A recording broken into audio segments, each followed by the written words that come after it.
समजून घेतलं दादाची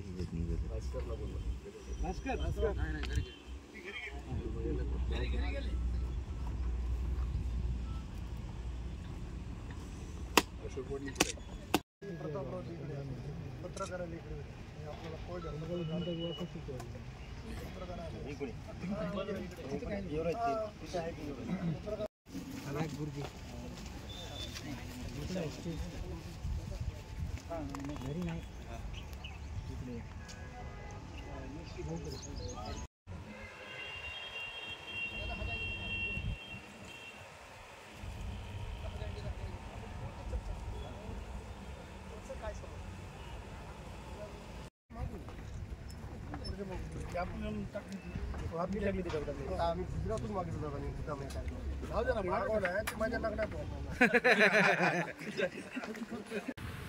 प्रवेशाच्या निमित्तानं राष्ट्रवादी काँग्रेसचे राष्ट्रीय अध्यक्ष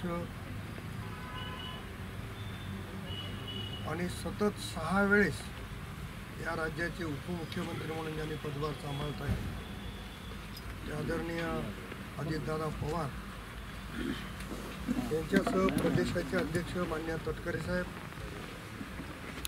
सहकार मंत्री आणि जिल्ह्याचे संपर्क मंत्री माननीय बाबासाहेब पाटील, माजी मंत्री नवाब मलिकजी यांच्यासह अनेक मान्यवर या पक्ष सोहळ्यासाठी येणार.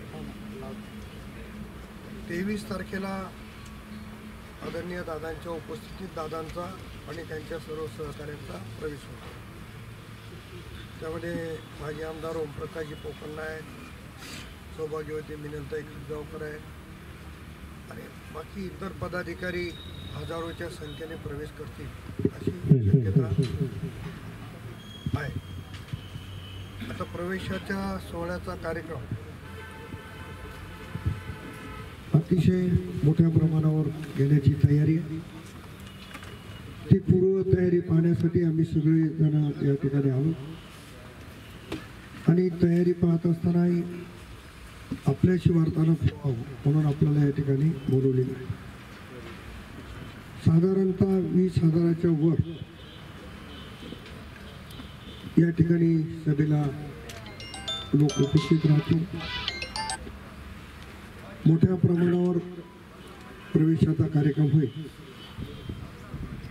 आणि आपण बघितलं की गेल्या 1.5-2 महिन्यामध्ये जवळपास 2,500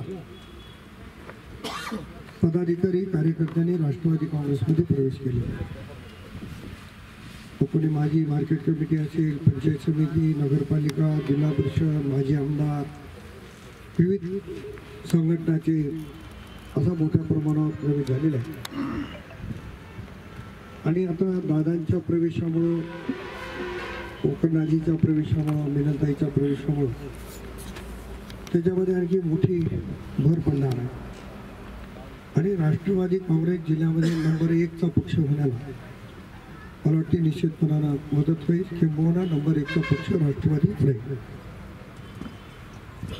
दादाच्या संदर्भात आपल्याला सर्वांना माहिती आहे, गेले अनेक वर्ष लोकसभेचं नेतृत्व, विधानसभेचं नेतृत्व, अनेक संस्थांवर त्यांनी नेतृत्व केलेलं आहे. त्यामुळे एवढ्या काळात त्यांचे ज्यांच्याशी संबंध आले ती सगळी मंडळी मोठ्या प्रमाणावर राष्ट्रवादी काँग्रेसमध्ये प्रवेश करणार आहे. मला वाटतं याच्यापेक्षा फार काही अधिक माहिती आपल्याला काही विचारायचं असेल तर आपण मला विचारा. 23 तारखेच्या पक्ष प्रवेश सोहळ्याच्या निमित्तानं या पत्रकार परिषदेला उपस्थित जिल्ह्याचे ज्येष्ठ नेते माजी खासदार माननीय भास्कररावजी पाटील कसगावकर साहेब, माजी आमदार मोहनअण्णा हंबर्डे, माजी आमदार ओमप्रकाशजी कुलकर्णी, माजी आमदार अविनाशरावजी घाटे, जिल्ह्याचे अध्यक्ष दिलीपराव बरबडेकर, उत्तर जिल्ह्याचे अध्यक्ष बाळासाहेब रावणगावकर, शहराचे अध्यक्ष